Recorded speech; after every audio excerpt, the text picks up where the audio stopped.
Shalom, Shalom, selamat malam sahabat Rumah Berkat di mana saja Anda berada pada saat ini.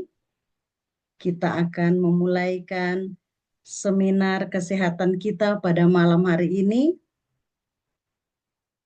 dengan judul Makanan sebagai Obat. Dan seminar kesehatan ini kita adakan setiap bulan sekali, gratis untuk siapa saja yang mau join. Khususnya untuk sahabat Rumah Berkat di mana saja berada. Baiklah, sahabat Rumah Berkat yang dikasihi Tuhan, kita akan memulaikan seminar kesehatan kita pada malam hari ini. Sebelumnya, kita akan buka dengan doa. Saya akan berdoa dengan keyakinan saya dan Bapak Ibu yang lain boleh menyesuaikan. Mari kita tunduk kepala dan kita berdoa. Bapa di dalam kerajaan sorga, pada malam hari ini, kami sahabat Rumah Berkat akan mendengarkan seminar kesehatan. Kiranya pembahasan yang akan dibawakan nanti oleh Dr. Ramiana itu benar-benar bisa bermanfaat bagi kami dan bisa kami praktekkan di dalam kehidupan kami, di dalam tubuh kami, dan kami bisa semakin sehat dan bisa beraktivitas dan bisa melayani Tuhan. Berkati Ibu Ramiana yang akan menyampaikan pembahasan yang sangat baik pada malam hari ini. Kiranya pembahasan ini benar-benar menjadi berkat bagi kami semua. Terima kasih Tuhan, kami berdoa di dalam nama Tuhan Yesus. Amin. Baiklah sahabat Rumah Berkat, pada malam hari ini sebelum kita akan mendengarkan pembahasan yang akan dibawakan oleh Dr. Ramiana Sibarani, saya ingin membacakan sedikit perkenalan pembicara kita pada malam hari ini. Dr. Ramiana memiliki 6 orang anak, ibu dari 6 orang anak, dan praktek sebagai naturopati, dokter, sebagai juga health coach, dan health educator in person, dan health in non-profit wellness center di Washington. Dan aktif sebagai pembicara di Washington Conference di Health Ministry Department. Juga sebagai Director Asisten di Departemen Kesehatan Auburn City Adventist Church di Washington.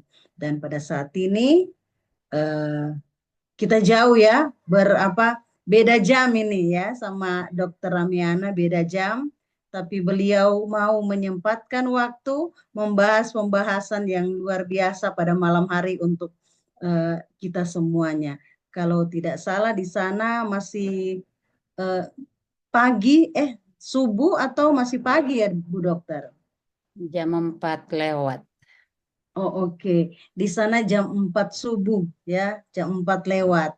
Dan di sini kita jam 7 lewat.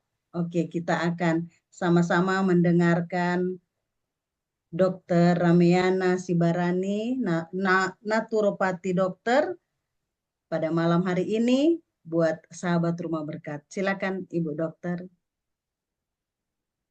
Terima kasih. Selamat malam semua di Indonesia.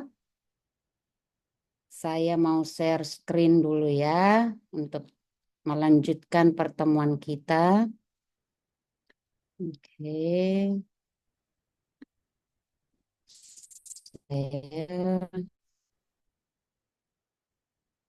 Oke. Bisa ya semua? Oke, Screen-nya bisa kelihatan ya? Bisa Bu Dokter. Oke. Oke. Right, so you. Oke, saya bikin lebih besar ya. Tinggal di Oke, slideshow jadi aja. udah bisa kelihatan lebih besar screen-nya. Oke. Bisa, Bu Dokter. Ya, kita mulai ya. Oke. Jadi kita akan membahas dengan topik makanan sebagai obat, food as medicine ya. Dan ini dari sebelumnya saya mau bikin ini dulu ya, clarification. Ini lecture hanya edukasi aja ya, tidak menggantikan.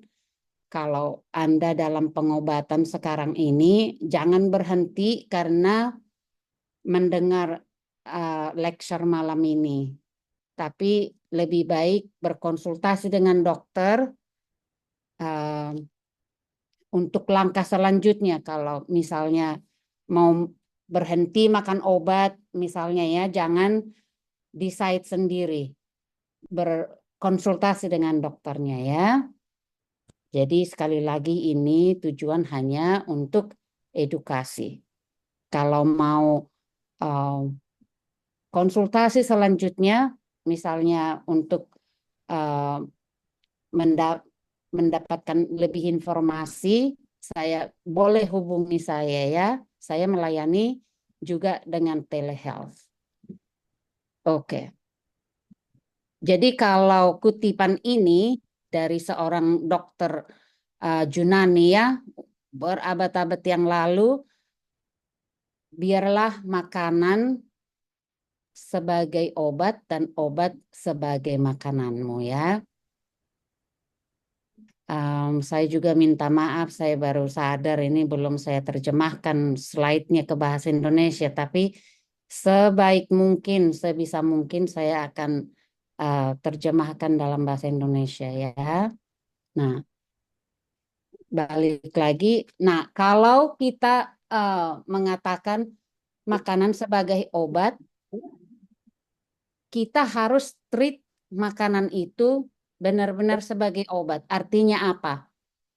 Kalau dokter memprescribe obat, memberikan obat, kita ada jam-jamnya, jam tertentu, dosis tertentu ya. Jadi makanan itu juga kita harus treat sebagai obat. Kita harus konsumsi sebagai obat. Artinya kita tidak boleh makan biarpun makan sehat gitu ya, makan sembarangan, makan semaunya, makan tiap saat. Oh ini healthy food kok, ini sehat kok, pisang ibaratnya ya. Jadi tiap jam makan atau kapan saja ngelihat makanan makan masuk gitu ya. Jadi juga kita harus menuruti aturan makan. Sama seperti obat. Kita tidak makan obat setiap saat ya. Ada aturannya. Di makanan juga ada aturannya. Jadi kita men-treat makanan itu sebagai obat. Artinya kita harus disiplin supaya makanan itu menjadi obat. Karena bisa makanan menjadi penyakit karena kita overdose ataupun low dose. Tidak cukup atau berkelebihan. Oke. Jadi sebelum kita lanjut, kita boleh lihat apa sih sebenarnya basic untuk supaya kita bertahan hidup. Nomor satu ya air, water. Tanpa air kita tidak bisa hidup. Juga udara, oksigennya. Kita bernapas setiap saat dan juga kita harus juga menghirup udara setiap saat. Tanpa udara kita juga akan mati. Demikian juga nutrisi. Mungkin kita bertahan untuk beberapa saat ya. 1 bulan atau 2 bulan. Mungkin bisa 1 tahun. Tapi tanpa nutrisi juga kita akan mati ya. Juga matahari.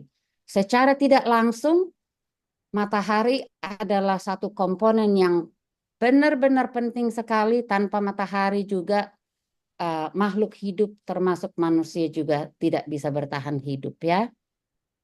Oke. Jadi Ingat ini ya, yang 4 ini yang basic untuk kita bertahan hidup.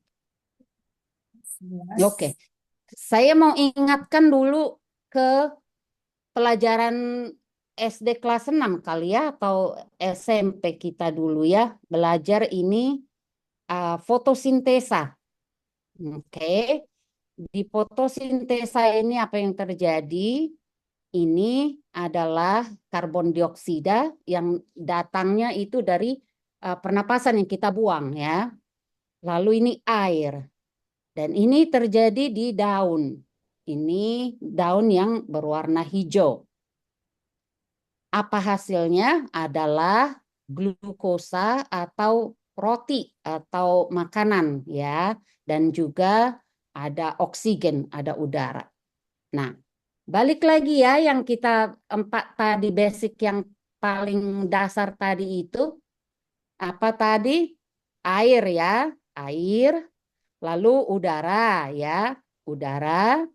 Lalu nutrisi, ini ya, glukosa ya. Lalu apa tadi? Matahari, sinar ya. Nah, ini semua basic yang kita butuhkan. Nah, fotosintesa ada di mana? Ada di tumbuhan. Jadi kalau kita mengerti konsep ini, kita tidak akan berargu-argu lagi nanti. Oh, ngapain saya makan sayuran? Ngapain saya vegetarian? Ini, oke? Ini konsepnya ya. Kenapa kita memilih makanan ini sebagai obat? Nah, mari kita lihat ke lebih dalam spiritual, oke? Nah, sekarang air. Siapa air kehidupan? Yesus adalah air kehidupan. Siapa roti kehidupan? Yesus berkata, akulah roti kehidupannya. Lalu siapa? Udara ini, air, air. Ini adalah napas kehidupan ya. Lalu ini, matahari. Siapa? Sumber matahari, lampu. Yesus adalah terang dunia ya. Oke. Nah, sekarang ini bertanya, oh, kamu tinggalin ini karbon dioksida. Karbon dioksida itu adalah zat yang kita buang, yang sampah manusia ya, dari metabolisme ya. Lalu letaknya di mana ini? Siapa yang mengambil semua kekurangan kita, dosa, ketidaksempurnaan kita? Semua Yesus mengambil ini ya. Oke, jadi kalau kita lihat komplit daripada fotosintesa ini, di mana ini ada? Ada ini terjadi uh, di hewan, tidak terjadi. Adanya di tumbuhan melalui fotosintesa ya. Jadi the power ada di tumbuhan itu. Manifestasi daripada cinta Tuhan. Biar manusia itu tidak mengenal Dia. Tetapi ini diberikan kepada semua makhluk menjadi makanan yang sehat. Supaya kita bertahan, supaya kita juga sehat ya. Oke. Dengan demikian kita akan mengerti ketika Tuhan berkata di Kejadian 1 ayat 29 ya, boleh masing-masing nanti baca di rumah atau di handphonenya juga bisa dibaca. Dan Tuhan berkata, lihatlah saya memberikan semua yang yang tumbuh, yang menghasilkan buah dan biji, itulah menjadi makananmu ya. Jadi di awal penciptaan ketika Tuhan berkata kepada Adam dan Hawa, dan ini yang diberikan sebagai makanan, yaitu plant-based food ya, makanan dari tumbuh-tumbuhan. Dan juga setelah manusia juga berdosa, Lihatlah saya memberi di Mazmur 104 ayat 14 ya, boleh baca nanti ya, bahwa Tuhan juga memberikan rumput dan tanam-tanaman untuk hewan dan juga manusia. Oke. Jadi kalau kita lihat, jadi ada apa sih? Kenapa bisa tumbuh-tumbuhan itu sebagai obat? Nah, kalau dulu mungkin belum ada mikroskop ya, dengan adanya perkembangan teknologi, manusia semakin menemukan banyak keajaiban. Saya sebut itu keajaiban karena sampai sekarang pun manusia tidak mampu membuktikan satu persatu apa yang ada di tumbuhan itu. Kita lihat selanjutnya ya. Nah, klorofil di fotosintesa tadi itu terjadi di dalam daun. Nah, di daun itu kalau dilihat secara strukturnya juga bahwa di situ ada kloroplas, yaitu sebagai seperti darah untuk manusia ya, cairan yang ada di tumbuh di daun itu namanya kloroplast. Jadi kalau dilihat di mikroskop ya, ini saya ambil online, bukan saya lihat sendiri ini, tapi ini literatur ya, literatur online ini. Kalau kita lihat di bawah mikroskop kloroplast, klorofil tadi itu bentuknya seperti ini.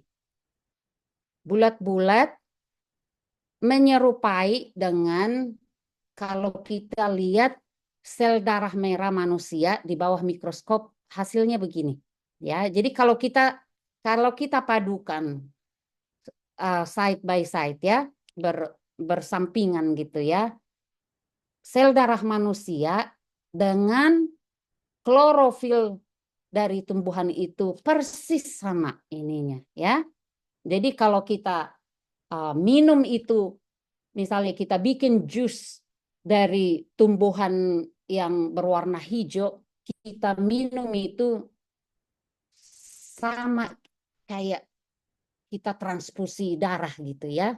Nah, apa sih di kloroplast ini? Selanjutnya kita lihat secara struktur kimianya ya, bahwa sel darah itu yang terkandung di dalam sel darah itu namanya hemoglobin, dengan kloroplas itu persis sama. Bentuknya susunan kimia daripada klorofil tadi itu dengan darah manusia persis sama. Hanya yang membedakan ya, lihat bangunannya itu semua, komposisi strukturnya, karbonnya, hidrogennya, oksigennya semua sama.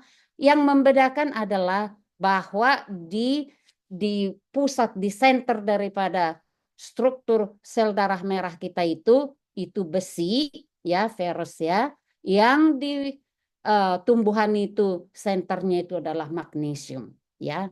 Nah, magnesium ini adalah nutrisi, mikronutrisi, artinya nutrisi yang kita perlukan dalam jumlah kecil. Oke. Jadi sekali lagi kalau kita misalnya mengkonsumsi yang tumbuhan yang berwarna hijau atau kita ambil jusnya itu ya sebagai treatment, sebagai suplemen, sebagai obat, itu sama kita menambahkan darah ke dalam tubuh kita, ya. Oke. Nah, jadi mikronutrisi itu apakah hanya magnesium? Enggak. Banyak sekali mikronutrisi. Apa itu mikronutrisi ya? Mineral, vitamin, enzim ya.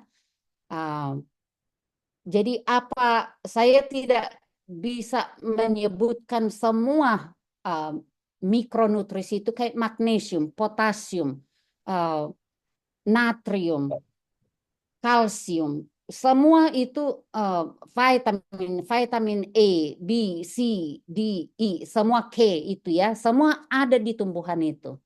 Jadi badan kita itu juga mengalami kekurangan mikronutrisi ini, kita juga bisa sakit ya. Pertumbuhan kepada anak juga bisa terhalang, atau proses kesembuhan di tubuh kita juga bisa tidak terjadi kalau kita kekurangan dari mikronutrisi ini.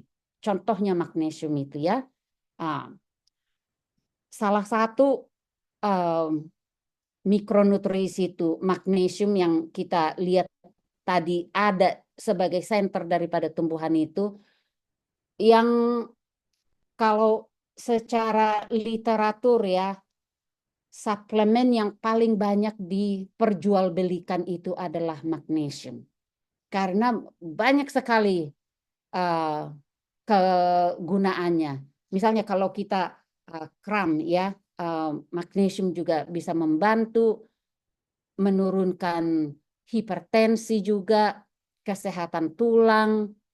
Lalu kalau nanti kita selanjutnya bicara dengan produksi energi di respiratory metabolism ya, kita juga perlu magnesium. Bagi orang diabetes juga bisa meningkatkan sensitivity insulin. Banyak sekali ya orang depresi, anxiety, stres, orang iritasi juga magnesium bisa membantu. Kalau kita sembelit ya, konstipasi, minum magnesium juga sangat membantu. Jadi banyak sekali ya mikronutrisi ini. Kalau kita bahas satu persatu, dalam kesempatan ini saya hanya mengutarakan salah satu contoh adalah magnesium ya. Lalu mikronutrisi tadi kita sudah lihat, lalu di tumbuhan itu juga banyak namanya phytochemical. Ini adalah satu term, umbrella term ya, bernaung di satu payung karena hanya disebut aja phytochemical karena beribu nama daripada bahan kimia yang ada di tumbuhan itu. Contohnya flavonoid, carotenoid, misalnya di wortel ya, phenolic acid, phytoestrogen, dengan nama-nama yang keren ini ya, resveratrol, misalnya di buah anggur, lycopene, quercetin, banyak sekali ya, ribuan mereka ya. Jadi hanya disebut dengan phytochemical, dan ini yang memberikan warna kepada tumbuh-tumbuhan itu ya. Nah, apa itu gunanya? Nah, saya tidak mengajar biologi malam ini, tetapi saya mau mengingatkan kita aja ini. Di waktu kita SMP ya, atau ya di SMP lah ini saya ingatnya, kita belajar human cell. Saya tidak mau semua ini, tapi ini adalah nama-nama. Kalau kita sayat itu sel itu, inilah bagian-bagiannya. Tapi saya mau draw your attention, perhatian kita ke yang satu ini adalah mitokondria yang bentuknya sebagai donat ini ya. Ini dia mitokondria ya. Saya perbesar ini dia strukturnya mitokondria. Kenapa saya kok bawa-bawa mitokondria? Karena ini adalah powerhouse. Kalau kita makan makanan apapun, mau nasi, sayur, daging, telur, semua itu kan akan dibentuk menjadi energi. Energi, muscle energy, supaya energi yang bisa terpakai ya. Di mana itu terjadi? Di bagian sel yang kecil ini mitokondria. Jadi ibaratnya gini, supaya nggak terlalu rumit. Mobil ya, mobil yang besar gitu, bos yang besar. Mesinnya itu ini dia. Segitu besarnya itu badan kita ini, di mana sih mesin itu bekerja gitu ya? Ini di sel mitokondria ini. Kenapa saya mau bawakan ini? Nanti di slide berikutnya kita bisa lihat ya kepentingan daripada mitokondria ini. Ini adalah sebagai mesin di mana bensin dimasukin, di mana semua proses pembakaran supaya mobil itu jalan. Inilah mesin kita ini nih, ya, namanya powerhouse. Karena di sini energi itu dibentuk. Oke, jadi ingat dulu ini ya, mitokondria ya. Oke, kenapa saya ngomongin ini? Nah, tadi kan saya bilang kalau kita makan apapun, yang sehat ataupun yang tidak sehat gitu ya, ininya bahwa itu semua akan dirubah menjadi energi yang disebut dengan ATP, ATP ya. Itu namanya disebut dengan selular respirasi, sel pernapasan. Kelihatannya sel pernapasan kayak bernapas gitu ya, tetapi ini adalah proses pembentukan perubahan makanan menjadi energi yang bisa terpakai. Seperti saya ngomong sekarang, Anda mendengar atau Anda sedang makan atau semua energi, termasuk energi daripada sel-sel tubuh kita, imunitas, pernapasan, semua energi itu harus didapat dari makanan itu. So ada 3 tahap ya, cuman garis besarnya aja. Namanya glikolisis, lalu Krebs cycle, lalu elektron transport. Ada 3 tahap. Tahap pertama ini glikolisis, tahap kedua Krebs cycle, tahap ketiga namanya elektron transport. Saya tidak berbicara mengenai biochemistry, tapi saya mau saudara-saudara pay attention ke proses yang terakhir. Kenapa? Kenapa saya mau bawa ini? Di proses terakhir itu, elektron transport itu, di situ ada satu kompleks yang sangat rumit sekali. Tetapi saya mau bawa perhatian kita ke satu kompleks yang namanya cytochrome. Dibikin di sini CYT-C, oke? Ini singkatan dari cytochrome. Cytochrome ini, cyto artinya sel, chrome artinya warna. Jadi kompleks ini mengenali warna-warni. Apa tujuannya tadi proses ini? Mengubah makanan menjadi energi yang terpakai ya. Jadi kompleks ini, cytochrome ini, Maha Pencipta itu menaruh ini untuk mengenali warna-warni untuk menghasilkan satu tenaga yang besar yaitu ATP ya, ATP, adenosine triphosphate ya. Nah, pertanyaan saya, warna-warni itu datang dari mana? Warna-warni itu datang dari makanan. Jadi kalau kita ibaratnya makan, lihat mata juga seger ya ngelihatnya ya. Warnanya dari merah, dari purple. Ini kalau kita balik lagi ke phytochemical tadi itu, ini semua antioksidan. Ini anthocyanin banyak di sini, quercetin banyak di sini, sulforaphane banyak di sini, alisin banyak di sini, di garlic ini ya, bawang putih, beta karoten banyak di wortel ini. Jadi semua color ini, phytochemical ini ada di tumbuhan itu ya. Jadi ingat tadi terjadi di mitokondria itu pembentukan energi itu kalau saja cytochrome C itu mengenali semua warna-warna itu. Lalu kalau tidak ada warna-warni yang berbeda, adanya hanya seperti ini warna-warni tadi. Coba kita bedakan ya. Warnanya hanya yang begini. Mati semua warnanya.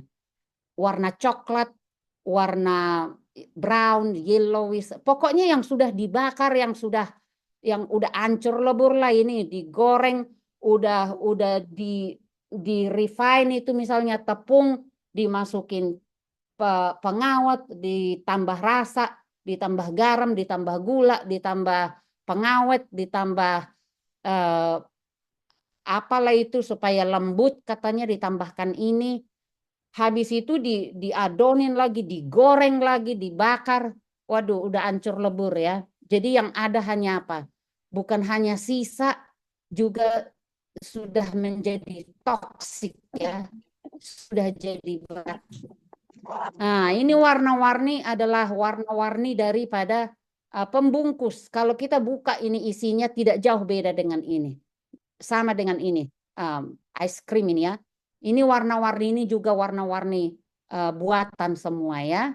Jadi kalau saya balikin lagi ke slide yang sebelumnya ya. Kalau kita lihat warna-warni ini semua ya.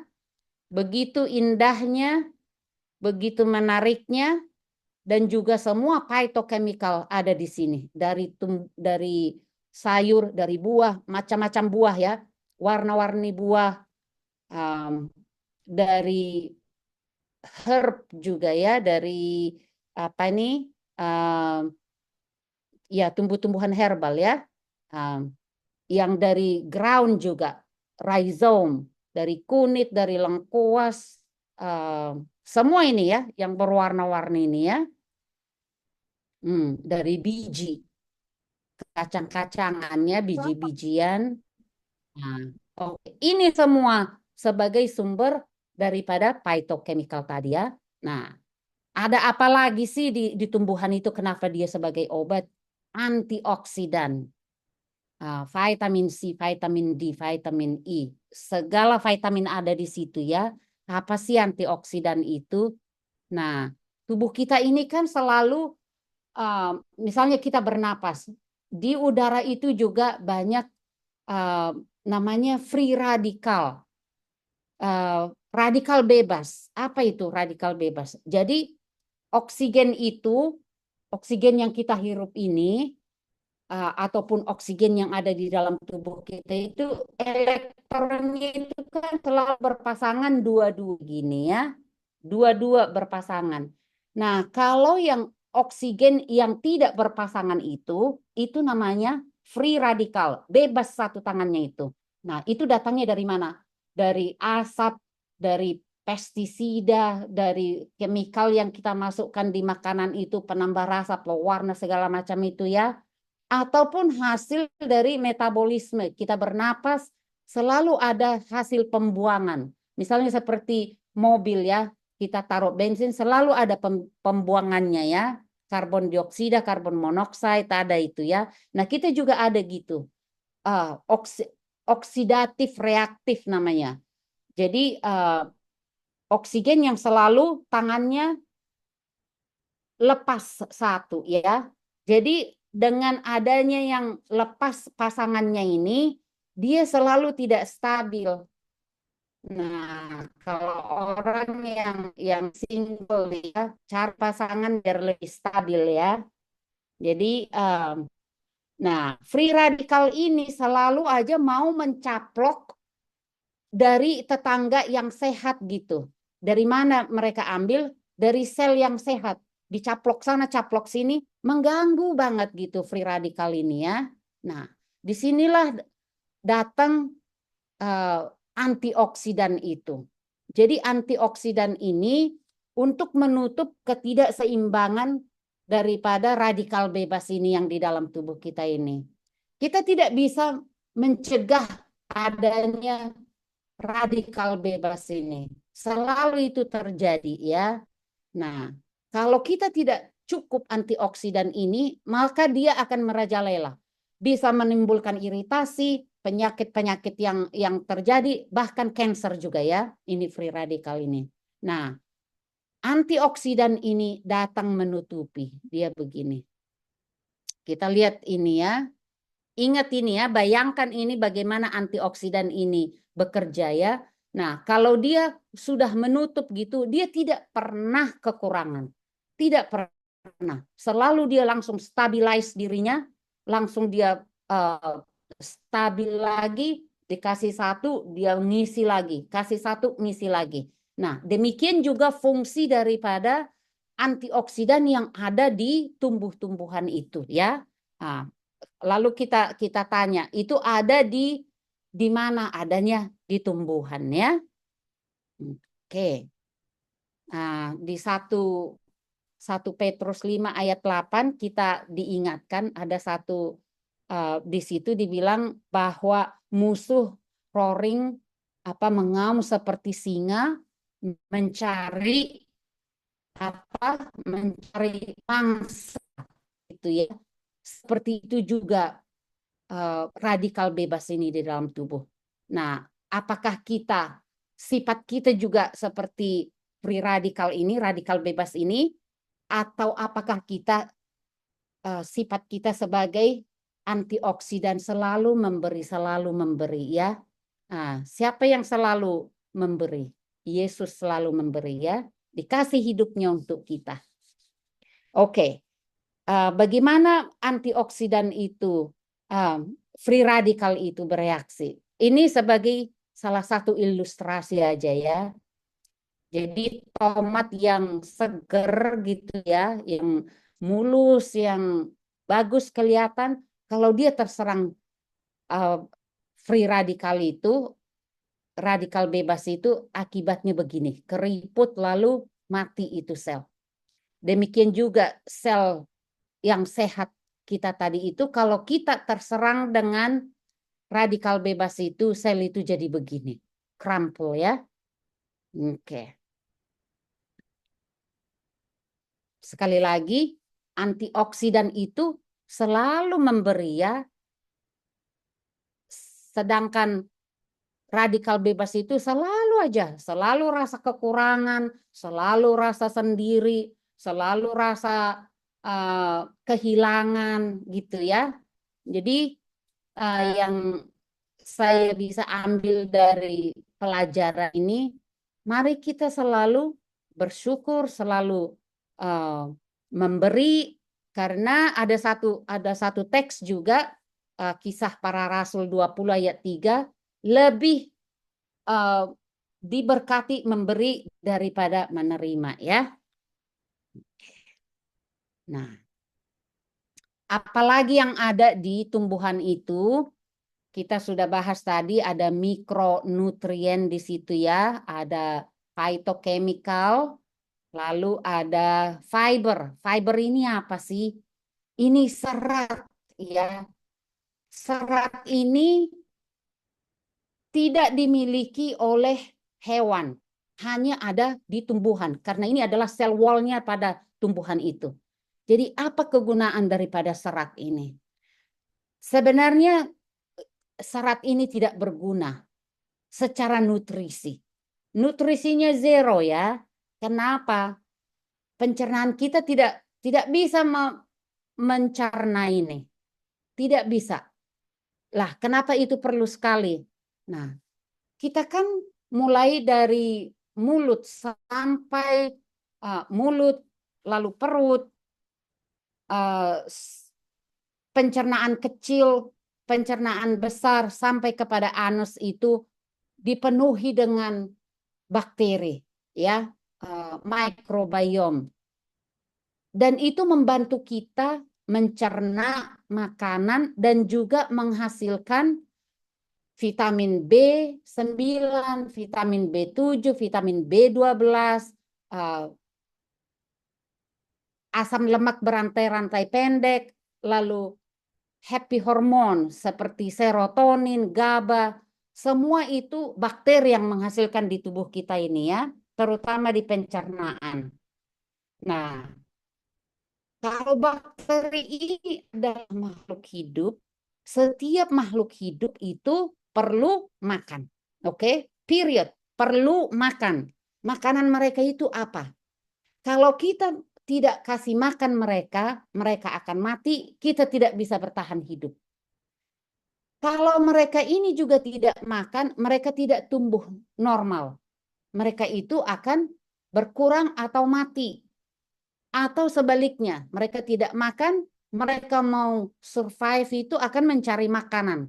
Makanan itu dari mana? Yang tadinya mereka normal-normal aja tumbuh, sekarang mereka jadi ganas, menjadi patogen. Siapa yang diserang? Kita yang diserang. Mereka berubah menjadi makhluk yang ganas. Oke, tadinya sebagai teman kita sekarang jadi lawan, ya. Karena apa? Mereka kekurangan makanan, ya. Sama seperti manusia juga. Kalau sudah tidak ada makanan, menjarah pun jadi gitu kan untuk survive. Demikian juga dengan bakteri yang ada di pencernaan kita ini. Nah, makanannya dari mana? Dari fiber, dari serat. Serat itu datang dari mana? Dari tumbuhan yang whole plant, yang utuh ya. Nah, misalnya gini, ubi ya. Ubi ya ubi aja direbus atau dibakar. Bukan ubi goreng, bukan ubi kolak, bukan ubi yang dikasih cendil-cendil diisi ini dicampur ini, bukan ya. Jadi ubi yang utuh, yang tidak diproses-proses, yang masih di situ seratnya. Atau misalnya pisang ya. Pisang itu ya kita ambil pisang, kita kupas, kita makan. Bukan pisang goreng, bukan pisang molen, bukan pisang kolak, bukan pisang keripik, bukan itu. Jadi pisang yang utuh gitu ya. Nah, supaya kita mendapat serat ini. Kalau serat ini tidak ada, mereka bakteri itu akan mati. Sementara bakteri ini menghasilkan yang saya sudah sebut tadi, namanya neurotransmitter, yaitu yang dihasilkan oleh saraf-saraf kita yang misalnya serotonin yang bisa bikin happy, GABA kita bikin motivasi, dan banyak lagi yang lainnya. Bakteri ini juga menyeimbangkan semua apa yang kita perlu. Seperti yang sudah saya sebut tadi, vitamin folate, vitamin B9, vitamin B7, vitamin K, vitamin B12, rantai pendek, short fatty acid change, lemak-lemak berantai pendek. Di mana lemak berantai pendek ini kalau terjadi inflamasi di perut kita itu akan menjadi sebagai dempul, dipatch, dibangun kembali ya. Ini yang mengobati ini. Kalau ada luka di sini, kalau ada inflamasi di sini ya. Jadi sangat perlu kita mengkonsumsi fiber ini. Berapa banyak sih? Paling sedikit 30 gram setiap hari. 30 gram serat setiap hari.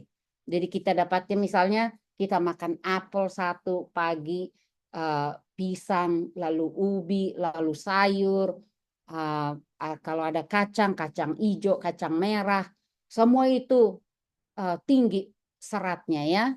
Jadi sangat perlu sekali. Masih banyak sekali yang ada di tumbuhan itu. Jadi saya sudah sebut tadi sebagai umbrella term, sebagai payungnya adalah phytochemical. Karena sains tidak bisa membuktikan semua apa yang terdapat di tumbuhan itu. Kita sebut saja tadi phytochemical. Nah, ini siapa ini? Kenapa perlu saya bawa ini? Ini namanya Dr. Brooke Goldman. Dia practitioner di Los Angeles ini ya. Sekarang ini juga dia masih praktis. Dia penderita lupus waktu mudanya. Nah, dia berobat ke sana kemarin, bisa baca bukunya ya, namanya, oke, saya mau bikin disclaimer dulu. Saya tidak mempromosikan orang ini ataupun produk-produk mereka. Tidak, bukan itu tujuan saya. Tujuan saya adalah bagaimana mereka menggunakan tumbuhan untuk mengobati kondisi yang ada pada mereka. Nah, kenapa saya mengangkat orang-orang tertentu ini? Karena masih ada 2 orang berikutnya. Karena mereka itu adalah orang-orang kesehatan yang mengerti semua obat-obat farmasi, obat semua kontribusi daripada alat-alat kesehatan, baik berupa obat ataupun alat-alat fasilitas lainnya untuk mengobati diri mereka. Jadi jujur gitu ya, mereka bercerita dari scientific background, juga dari pengalaman kondisi mereka.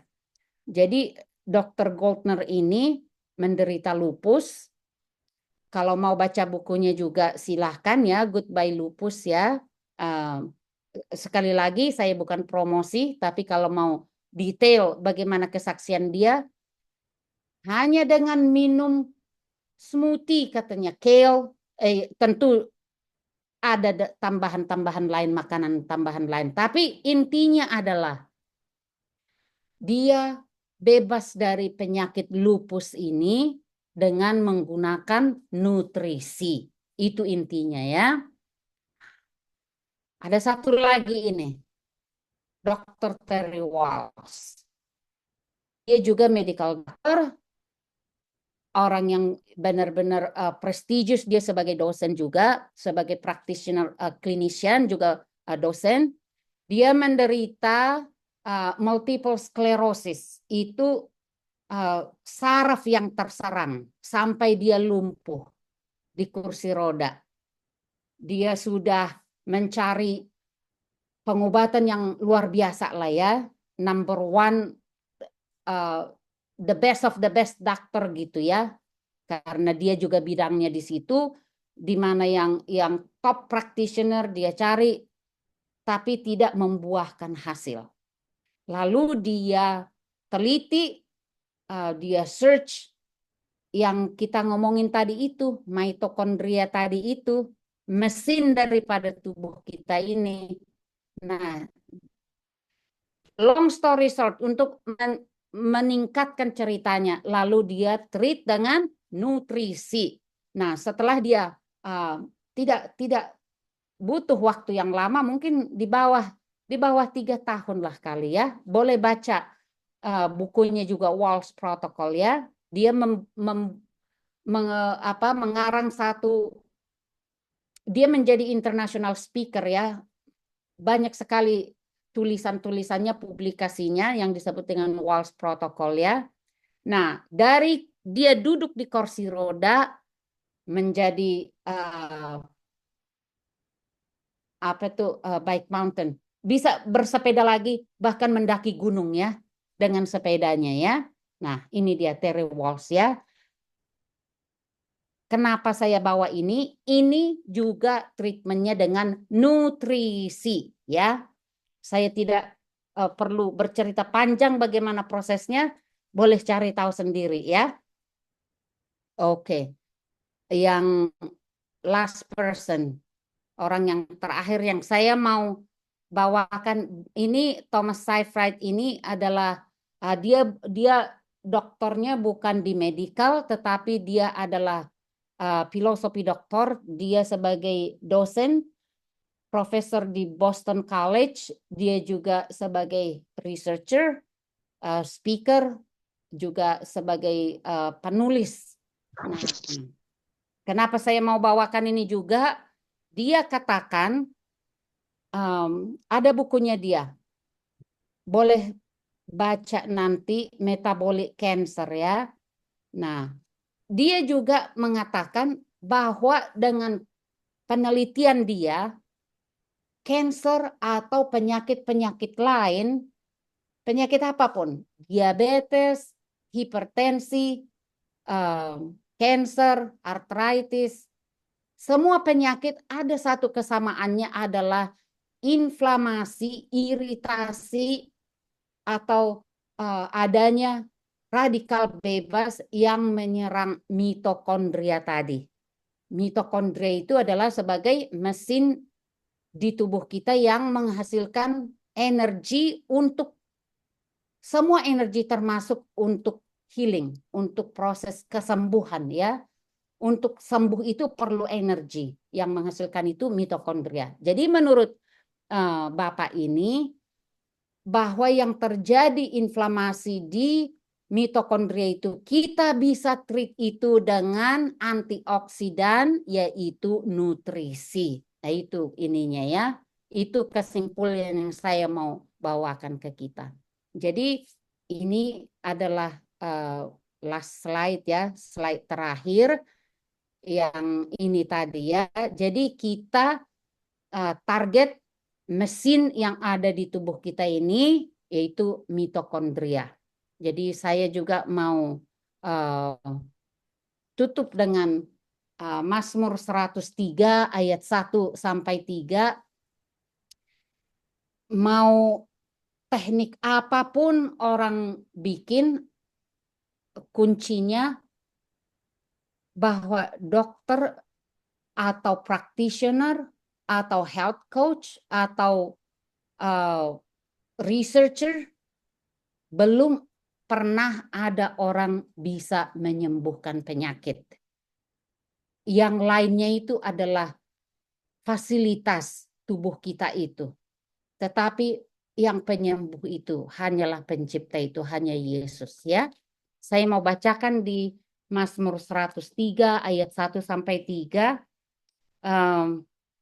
Kebetulan bahasa Inggris juga Alkitab saya, tetapi boleh baca sendiri nanti ya. Tapi di situ dibilang, pujilah Tuhan hai jiwaku, jangan melupakan kebaikan Tuhan yang mengampuni dosamu dan yang menyembuhkan segala penyakitmu.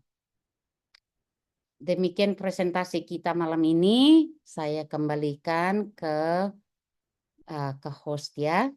Terima kasih.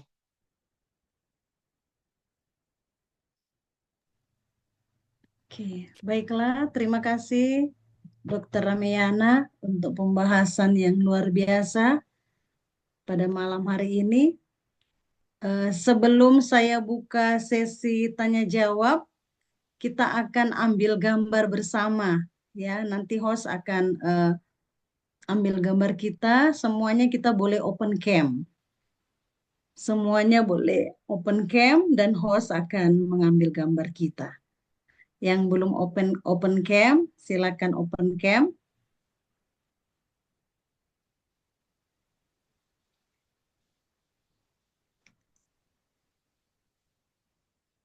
Oke, terima kasih sahabat Rumah Berkat. Dari mana-mana ini ya. Oke, kita akan ambil gambar bersama. Jangan lupa tersenyum. Host, boleh difoto, silakan. Baik, saya hitung 3 mundur ya. 1, 2, 3.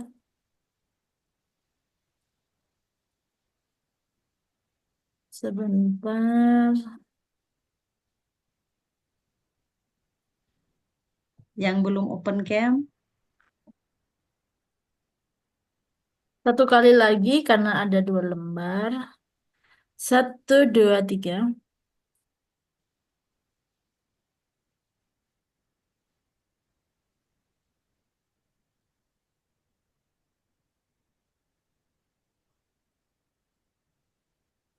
oke, sudah host? Sudah, terima kasih. Oke, terima kasih sahabat Rumah Berkat. Kita sudah ambil gambar bersama. Saat ini kita akan membuka sesi tanya jawab bagi sahabat Rumah Berkat yang ingin bertanya tentang hal-hal yang sudah dipresentasikan oleh Dr. Ramiana. Boleh di chat, boleh juga di langsung secara direct ya. Bisa langsung raise hand dan boleh bicara langsung. Silakan.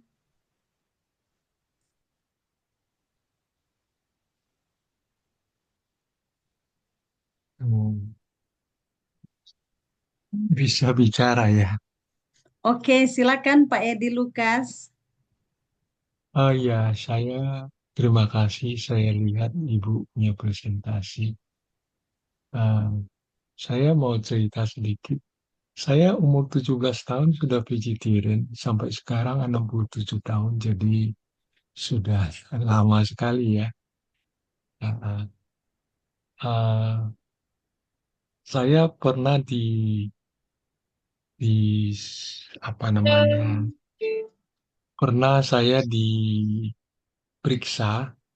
oleh seorang researcher dari UI. Waktu itu kebetulan dia mencari orang yang mau diperiksa darahnya. Hmm, Jadi saya diperiksa dan kenyataannya saya kurang vitamin B12. oke. Terus mulai saat itu, ini kejadian sudah ada 20-an tahun yang lalu. Mulai saat itu saya selalu cari bagaimana untuk mendapatkan vitamin B12. Saya baca-baca buku, selalu harus ada suplemen. Apakah ada cara yang lain yang tidak pakai suplemen? Ya, jadi sekarang saya memang selalu pakai suplemen. Jadi saya beli vitamin B12 dan B kompleks, saya selalu makan. Tiap pagi saya makan itu. Oke. Em, itu aja pertanyaannya, Pak. Iya, betul. Oke, terima kasih. Pertanyaan yang bagus ya.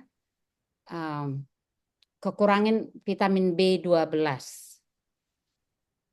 Perlu kita ketahui bahwa B12 itu ya hanya bisa dihasilkan oleh bakteri. Titik.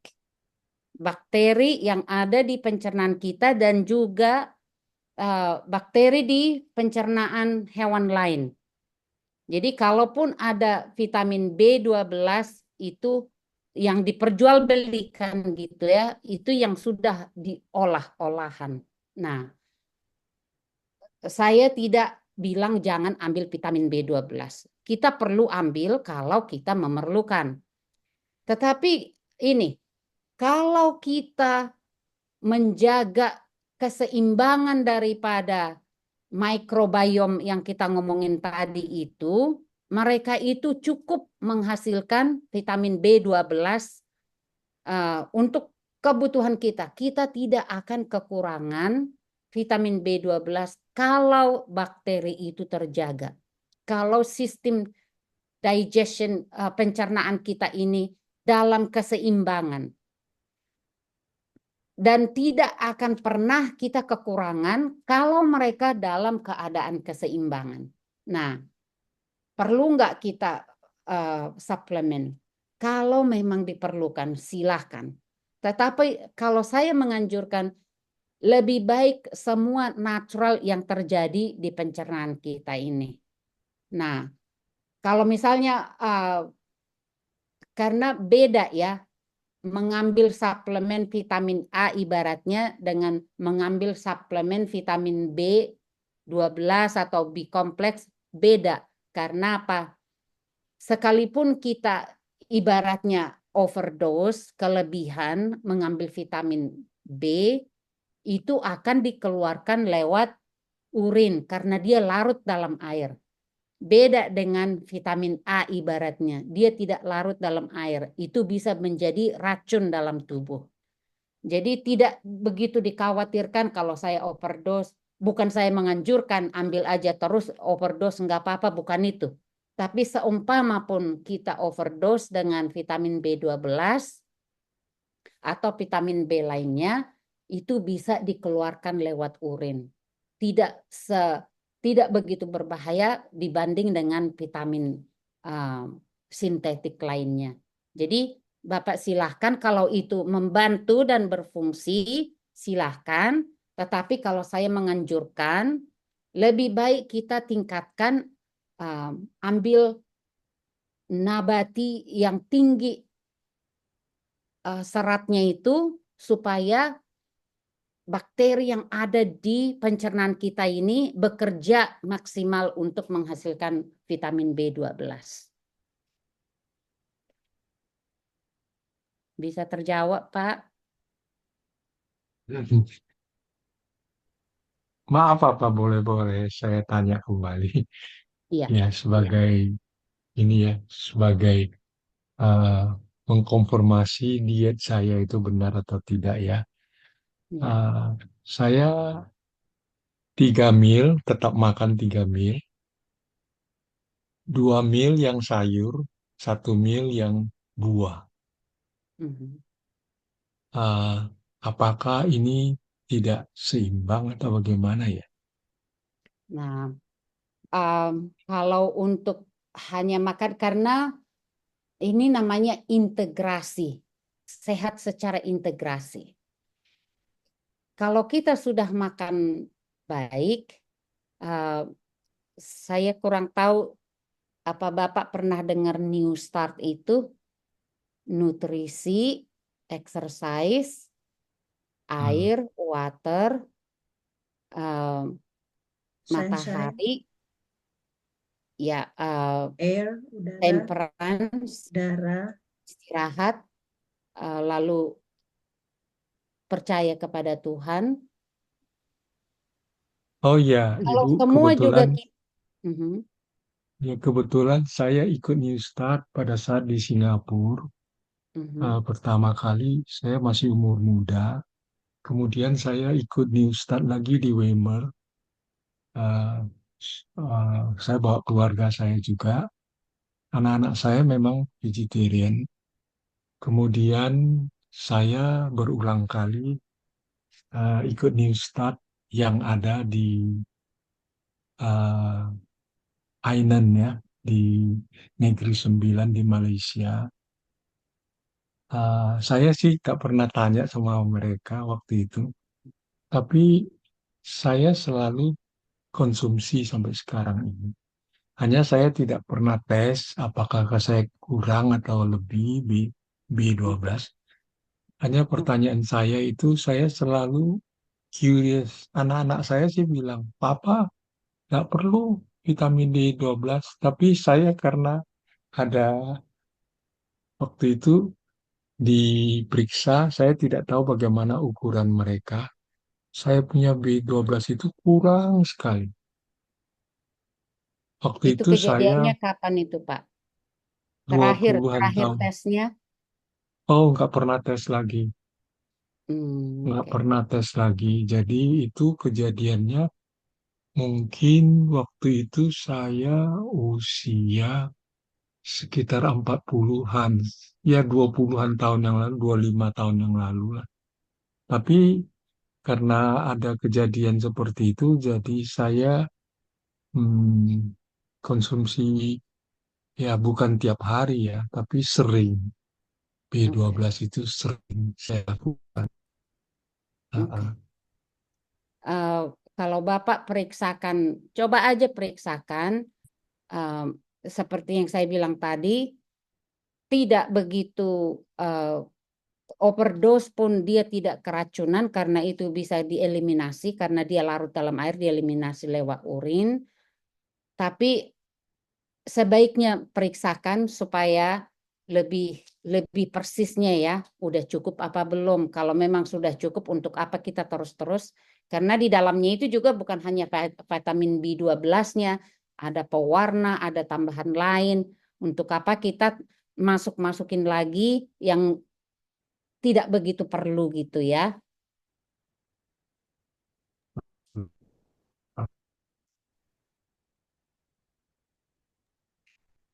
Oke, terima kasih Pak Edi untuk pertanyaannya, juga Dokter Amiyana untuk jawabannya. Selanjutnya ada yang bertanya, tadi ada yang raise hand, Ibu Lifta. Ibu Lifta, silakan. Baik, selamat malam. Saya mau bertanya dulu, berapa 2 tahun lalu ya saya pernah mengikuti terapi di Medan. Dan seperti yang dikatakan tadi bahwa kita itu banyak dapatkan serat dari ini semua dari yang berwarna tadi karena ada fotosintesis di sana seperti itu. Waktu saya mengikuti terapi itu selama 50 hari saya ikut di Medan. Justru saya disarankan selama saya di sana tidak ada makan sayur yang berwarna hijau sama sekali. Selama saya makan itu hanya dikasih sayurnya itu, kalau dibilang labu siam, direbus, Jadi hanya yang tidak ada yang berwarna hijau, tidak pernah makan bayam. Pokoknya yang berwarna hijau, tidak brokoli, justru sama sekali nggak dikasih gitu. Jadi bagaimana kira-kira seperti itu? Dan memang kalau buah kan seperti tadi yang Ibu Ramiana bilang harus utuh dimakan langsung. Kalau pisang langsung dimakan. Kalau kita di sana memang diiniin dengan jus seperti itu ya. Tapi itu tadi dan ini saya pernah dikatakan kebanyakan serat seperti itu. Pernah juga saya dengar ada orang kebanyakan serat. Jadi bagaimana hal ini yang kedua pertanyaan saya ini, bagaimana dengan keadaan yang kebanyakan serat? Bagaimana saya yang mengikuti terapi padahal tidak pernah dikasih makanan sayuran hijau, justru kita pelajari tadi warna hijau yang banyak yang harus kita makan seperti itu. Terima kasih. Oke, terima kasih ya pertanyaannya. Kalau tiap orang itu berbeda ya. Aduh, maaf, aduh, kamu ke sana tuh. Aduh, sorry, kucing nih lagi. Go away, sorry. Tiap orang itu berbeda ya. Jadi saya tidak tahu persis apa kondisi yang di-treat mereka. Apakah ada restriction, ada pembatasan terhadap misalnya kalau orang yang lagi treatment dengan warfarin, ibaratnya ya obat itu, supaya ini tidak bertentangan khasiat daripada obat kimia ini, kita bisa ibaratnya gini, orang yang sudah darah tinggi gitu ya, lalu diambil obat contohnya lisinopril untuk menurunkan hipertensinya. Tentu saya sebagai practitioner harus tanya, menurut saya bawang putih sangat ampuh menurunkan hipertensi. Saya bisa tanya itu orang, kamu dalam pengobatan apa? Jadi saya bilang, kalau kamu ambil lisinopril, jangan lagi ambil bawang putih. Kontraindikasi namanya. Karena apa? Kalau saya kasih lagi nanti bawang putih ini, blood pressure-nya itu akan sangat turun sekali. Dan itu berbahaya untuk dia. Lah, bawang putih kan bagus gitu. Nah, kalau bawang putih pun bagus, kalau dia bekerja sendiri. Tetapi dengan obat farmasi yang lainnya itu, bisa blood pressure-nya itu terlalu rendah.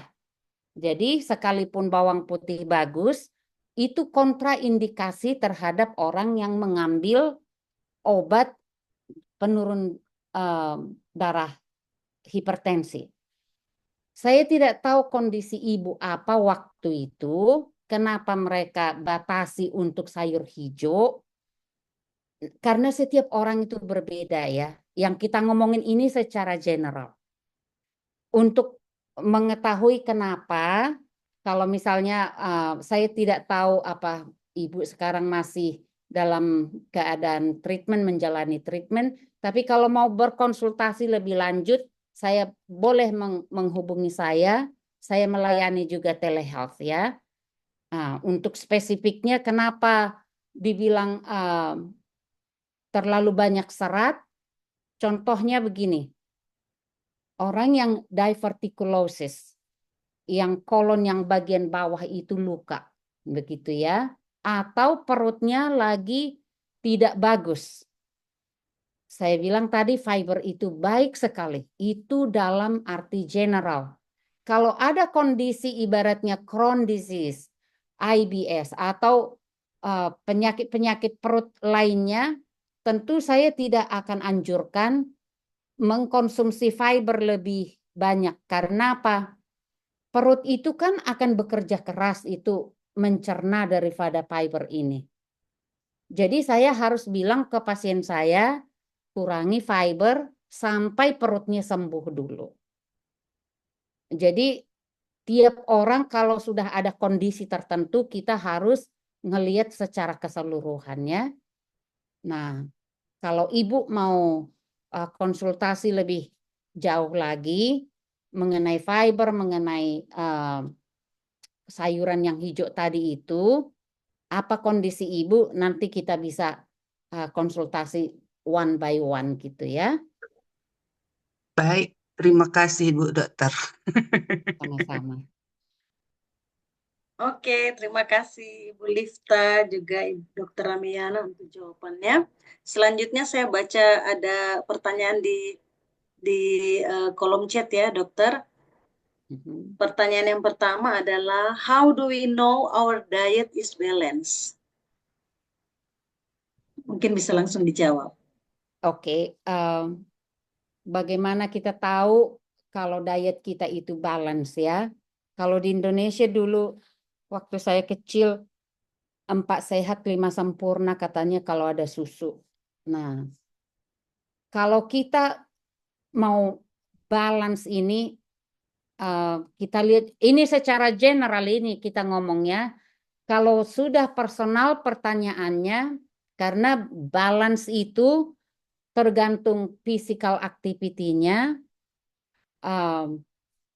keadaan kondisinya, lalu umurnya kita juga harus lihat. Tetapi secara general, kalau kita mencukupi dari fruit and vegetables 2 serving, jadi tiap hari itu harus ada buah, sayur, biji-bijian itu, atau kalau misalnya tidak ada bijian, kita bisa increase dari ibaratnya ubi gitu ya. Tetapi berapa kalori yang dibutuhkan? Komplitnya itu kalau kita makan variety, bervariasi, whole food ini ya, whole food bervariasi, buah, sayur, kacang-kacangan atau biji-bijian, itu sudah dalam kategori balance, kategori cukup. Karena kalau dibilang, oh saya kekurangan protein. Kalau kita makan 1 cup saja protein, di situ sudah ada 5 gram. Excuse me. Tubuh kita membutuhkan 0,8 gram protein per kilogram badan. Jadi kalau kita berat badan kita 50 kilo ibaratnya, jadi yang kita butuh adalah hanya 40 kilogram, 40 gram protein.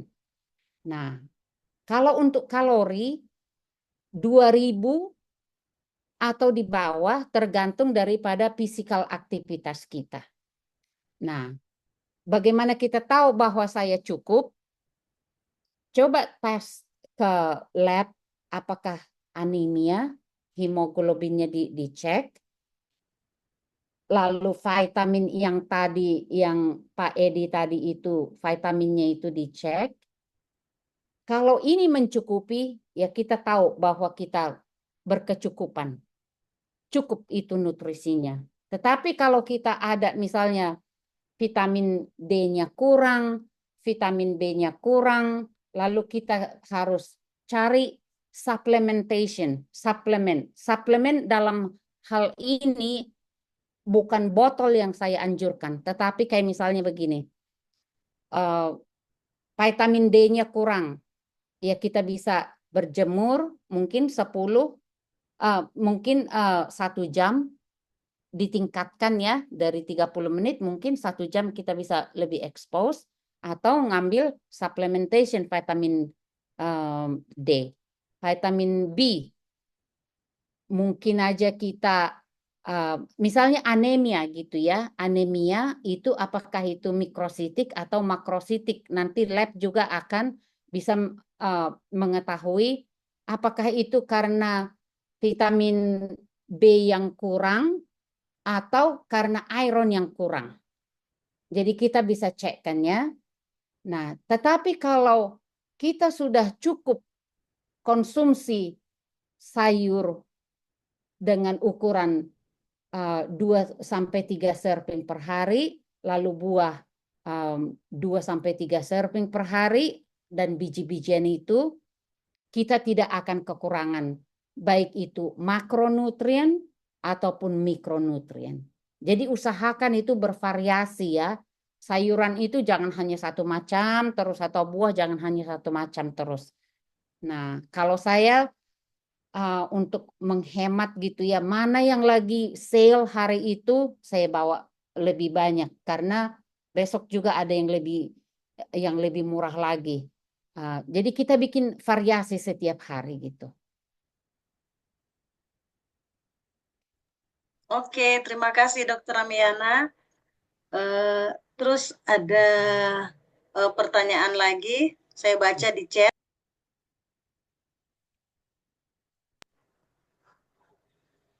Selamat malam, mau tanya kalau obat alami untuk penderita diabetes yang telapak kakinya sudah mulai terasa kebas, rasa tebal, apa ya? Padahal sudah olahraga tiap hari, jalan kaki, tapi belum ada perubahan. Silakan Bu Dokter. Jadi untuk diabetes yang pertama ya, apa penyebabnya kita harus tahu dulu.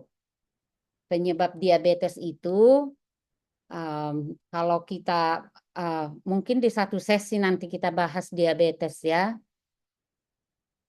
adanya insulin resisten, yaitu insulin yang tidak bisa masuk lagi ke sel itu untuk membawa gula.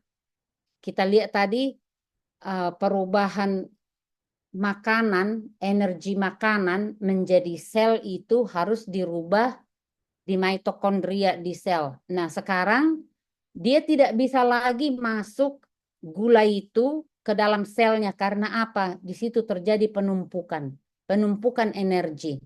Akhirnya insulin tidak bisa masuk membawa gulanya itu mengambang di darah begitu ya. Nah, yang pertama kita harus hindari dulu penyebab daripada diabetes itu. Lalu diabetesnya itu juga kita harus selesaikan dulu masalahnya. Ibaratnya gini, misalnya mobil itu kan kita isi bensin gitu, full tank. Kita jalanin mobil itu, bensinnya habis, isi lagi, begitu seterusnya.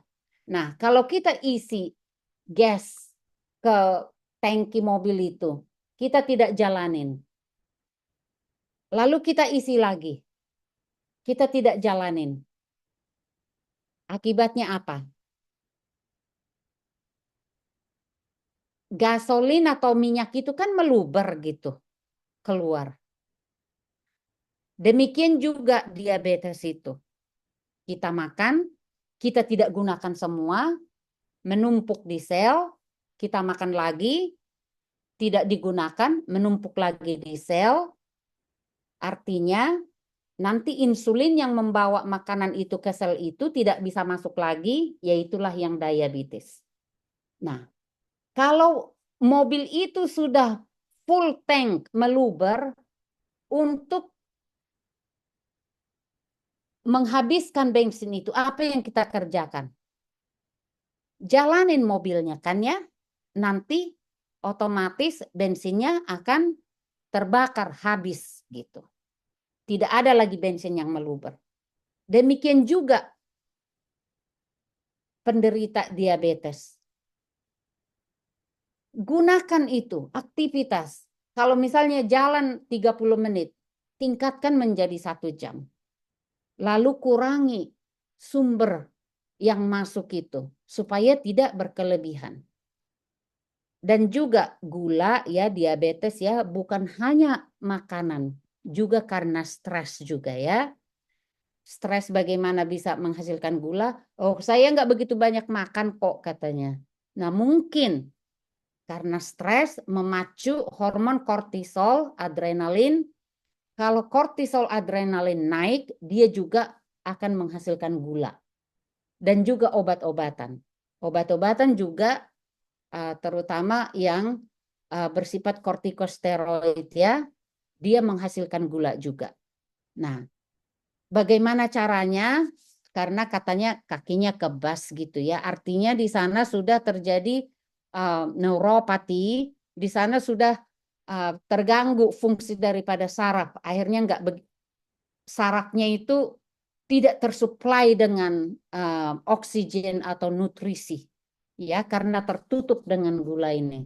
Bagaimana caranya?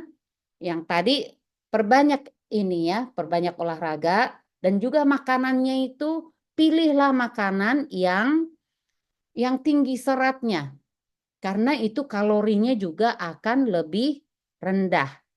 Nah, kurangi yang makanan yang mengandung gula tinggi, ibaratnya nasi putih. Kalau makan nasi, makanlah yang brown rice atau yang beras merah karena di situ kandungan glukosanya lebih rendah, seratnya juga lebih tinggi. Serat ini akan membantu memegang gula itu, jadi tidak langsung lepas. Jadi ibaratnya gini, kalau kita minum jusnya itu kan sudah lepas di situ ininya gulanya. Jadi bagi orang yang diabetes hindari minum minuman yang ditambah-tambah gula. Sekalipun itu jus yang segar yang kita bikin sendiri, hindari yang jus ya. Makanlah buahnya karena serat itu membantu untuk melepas gula itu secara perlahan-lahan ya. Kalau secara alami untuk kakinya itu, kalau ada cayenne pepper itu cabai rawit ya, cabai rawit yang bubuknya itu, ambil satu misalnya kayak kertas begini nih, excuse me. Misalnya ambil satu cheesecloth apa itu ininya di Indonesia ya, kain kasa atau paper towel kayak begini ya, napkin gitu, bikin sedikit olive oil di sini atau minyak kelapa atau minyak apa untuk memegang aja gitu. Cayenne pepper itu taburkan gini, kompreskan itu ke kakinya karena cayenne pepper itu akan membuka peredaran darah. Oke. Yang kedua juga boleh direndam kakinya pakai magnesium itu. Saya nggak tahu di Indonesia dijualnya dalam bentuk apa, tapi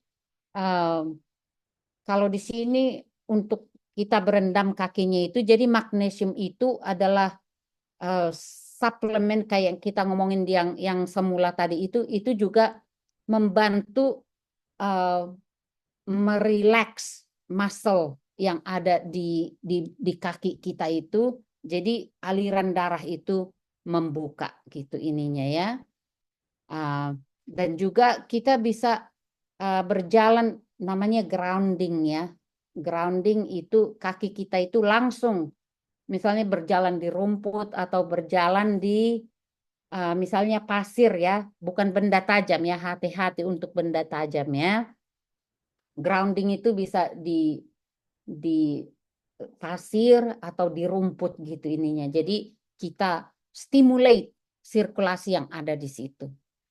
Nah, bikin itu cayenne pepper itu ya, bisa juga krim, ambil basic daripada krim ya. Satu saat juga mungkin saya bisa kasih lecture bagaimana cara bikin base krim ya. Tapi beli aja dulu krim, bikin cayenne pepper gitu, lalu olesi itu kakinya.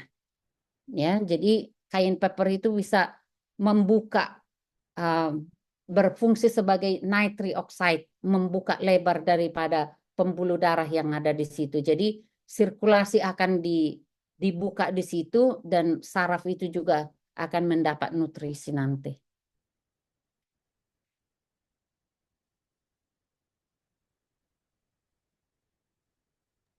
Oke, terima kasih Dokter Amiana. Jawabannya sudah terjawab ya yang bertanya tadi. Oke. Saya beri satu lagi kesempatan yang mau bertanya secara langsung, silakan.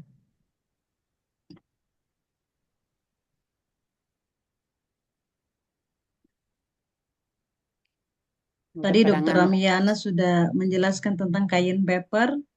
Di Rumah Berkat ada ya, sahabat Rumah Berkat.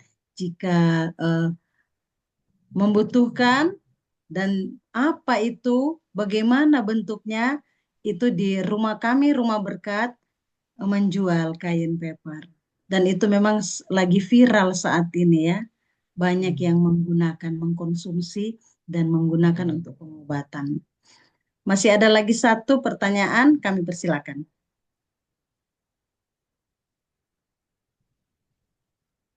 Oke, baiklah.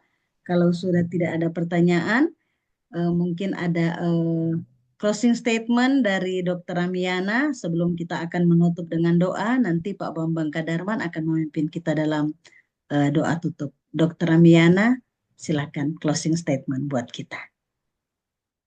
Terima kasih semua yang sudah hadir. Ya, kembali lagi yang saya inikan semula, makanan adalah sebagai obat, obat adalah sebagai makanan. Mari kita konsumsi apa yang Tuhan sudah sediakan. Tidak mesti yang mahal-mahal, tetapi semua yang sudah disediakan yang terjangkau.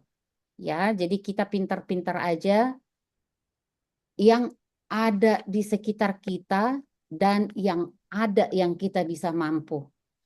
Karena di semua tumbuhan ini Tuhan sudah masukkan di situ, sudah investasikan kasih Tuhan melalui makanan kita ini.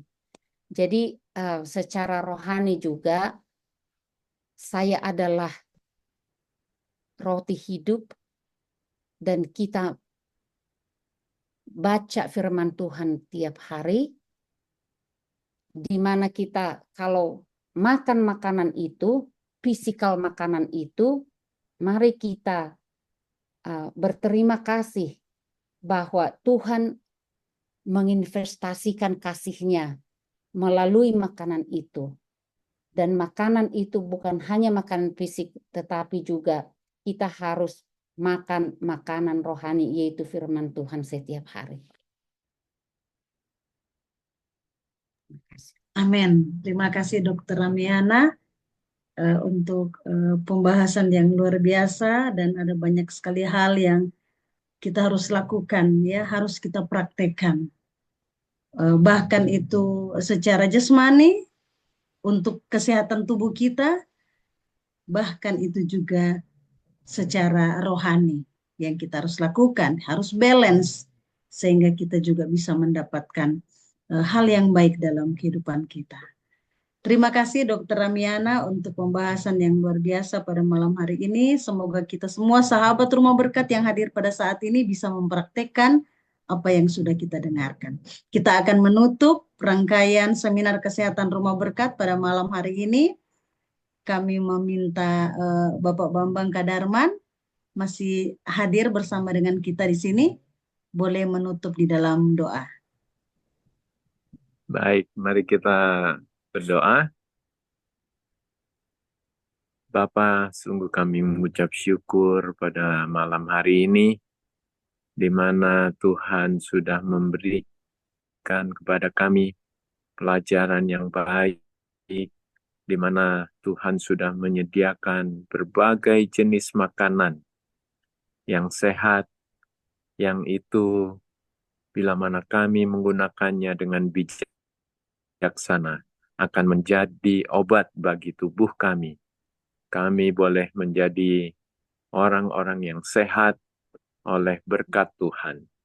Tuhan, oleh sebab itu kami mohon agar Tuhan boleh memberikan kepada kami kebijaksanaan, agar kami boleh memilih makanan-makanan yang baik dan menambah pengetahuan kami, agar kami boleh benar-benar mengonsumsi makanan itu dengan cara yang benar, jumlah yang benar, dengan waktu yang tepat pula.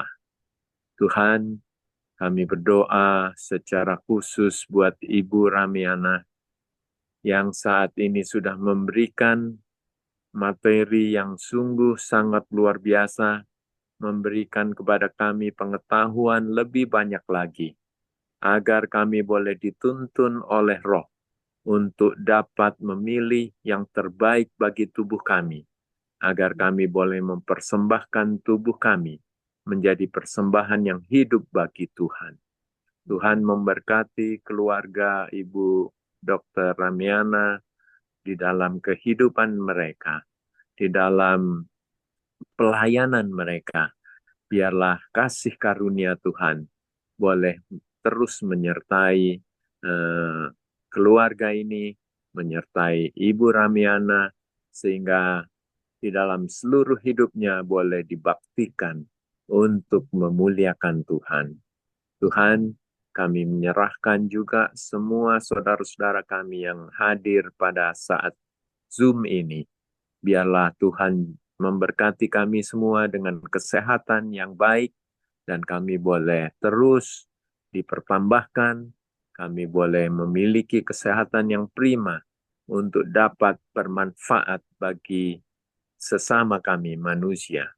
Terima kasih Tuhan, di dalam nama Tuhan Yesus kami berdoa. Amin. Amin. Baiklah, sekali lagi kami mengucapkan terima kasih banyak Dr. Ramiana untuk pembahasan kesehatan yang sangat baik bagi kita pada malam hari ini. Seperti tadi sudah disampaikan Dr. Ramiana, jika ada yang ingin berkonsultasi langsung, bisa menghubungi admin Rumah Berkat dan kami akan sambungkan kepada nomor Dr. Ramiana. Kita akan bertemu lagi di seminar kesehatan Rumah Berkat pada bulan depan, bulan Januari tahun yang baru. Ya, kita ketemu lagi dan akan menunggu link yang baru dari Rumah Berkat. Itu saja pengumuman dari kami. Terima kasih Dr. Ramiana dan terima kasih kepada kita yang sudah hadir pada malam hari ini. Mari kita boleh saling sapa menyapa.